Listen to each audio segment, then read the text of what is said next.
Hello everyone, so in this video we will try to compare two cameras from DJI, one of which is the Osmo Pocket 3 and the other one would be the DJI Osmo Nano. We will do a side-by-side video comparison on a vlogging setup wherein people might be using both of this camera to vlog and to make a video about themselves. I'm currently shooting at a standard lens for the Osmo Pocket 3. Meanwhile, for the DJI Osmo Nano, I'm shooting with standard D-Warp FOV. So, as you might have noticed, they are arm's length away from me, but clearly the Osmo Nano is a bit wider than the Osmo Pocket 3. But if we will compare the Osmo Pocket 3 with other mirrorless camera or compact camera, right off the bat, this is wide enough for vlogging without the crop in of stabilization. So this is stabilized as it is. Meanwhile, with the Osmo Nano, there is rock steady, so it is a bit cropped in.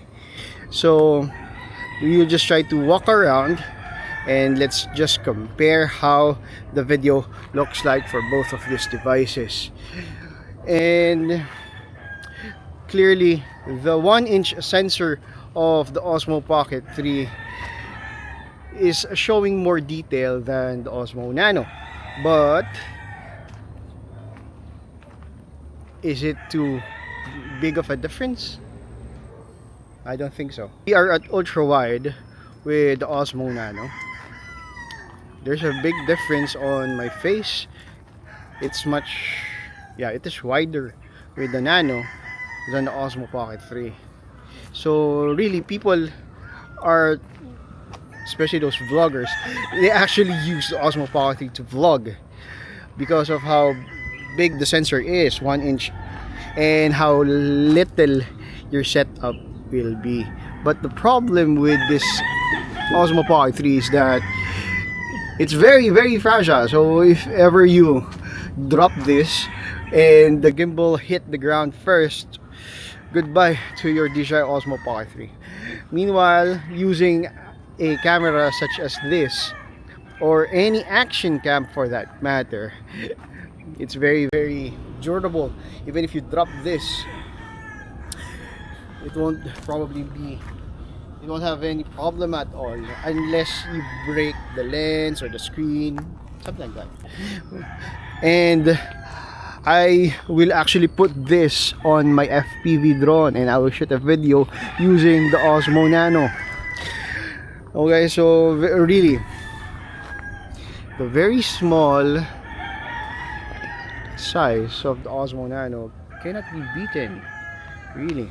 And you could just put it on a tripod like this. You can already vlog with it, but of course, with the video quality of the Osmo Pocket 3, it's really hard to choose from both of these devices. It is already raining. So we'll try to continue the video inside, and it's really raining.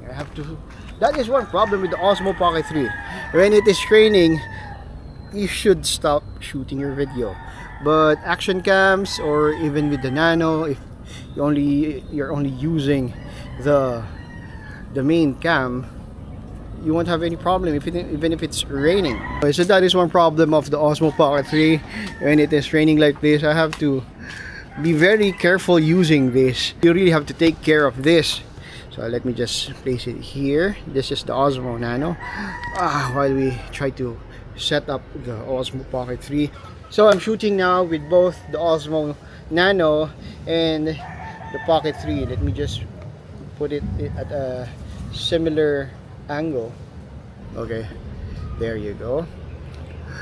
And one good thing about the Osmo Pocket 3 is active track. So that is, you cannot have it on the Osmo Nano. But I'm not sure if it is available for the DJI Osmo. I forgot. Action 5 Pro. I forgot. So I'll just turn on active track with the Pocket 3, and literally you can just turn this on go anywhere. As long as you're able to be seen by the camera, it will follow you. So that is one neat feature of the Osmo Pocket that the Nano doesn't have. Very, very useful for those one-man team vlogger like me. Content creator without any team. You could just use this and you just shoot your video, talk around. I'm currently not in the frame of the Osmo Nano, but the Pocket 3 is still able to follow me without any problem. See, that is the Nano side by side. So basically, that is one of the perks of this system of the Osmo Pocket 3. So there are good points of having a camera gimbal combo gizmo of the Osmo Pocket 3 against an action cam, wearable cam setup of the Osmo Nano. But at the end of the day, which of this will be useful for you depends on the content that you are trying to provide or trying to create, because this thing can be used on an FPV drone, but I cannot put the Osmo Pocket 3 on an FPV drone. I can use this and do a live tracking video, but the Osmo Nano cannot do that. And the Osmo Pocket can blur my background because of the 1-inch sensor and a very low aperture lens. The Osmo Nano cannot do that. But then the Osmo Nano can shoot this very, very wide video even without a wide lens added to it. The Osmo Pocket 3 can only shoot up to this FOV without this lens. So there are a lot of things that you have to consider between these two. It's either you get both of this or get the most important camera for your needs at the moment. But at the end of the day, as long as you could create your content with ease, you won't be wrong on either of these devices. As long as you can shoot your videos and you can create your content, I think any of this will do.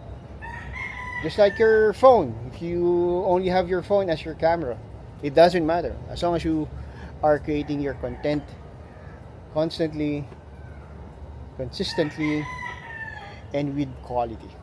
Okay, so hopefully this video gives you a glimpse on the video quality of either of these devices, so that if you are shopping, especially this Christmas, you will know which of this will you get: aggressively priced Osmo Nano or a good quality video but a bit on the hefty side Osmo Pocket 3. Okay, so we will end the video here. Hope to see you in the next video. Happy filming and take care, because I care. Bye bye. Let's see if we could do this.